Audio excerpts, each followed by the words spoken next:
Belakangan viral aksi pemalakan preman di sebuah bengkel yang terjadi di wilayah Tangerang Selatan. Berikut ini kronologi pengakuan dari saksi dan korban pemalakan. Video yang diunggah oleh akun TikTok @okoyonohutasoid sontak menuai kecaman dari warganet. Peristiwa pemalakan ini terjadi di wilayah Tangerang Selatan. Pasalnya, dalam video, tampak seorang pria berlaga preman mendatangi bengkel meminta jatah oli gratisan. Menurut info, pria sebelumnya telah datang meminta oli dan kini dia datang lagi meminta oli lagi.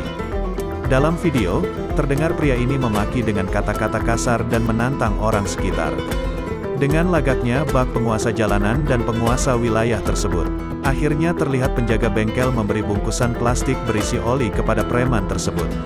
Atas aksi pemalakan pria ini, tak sedikit kecaman dari netizen.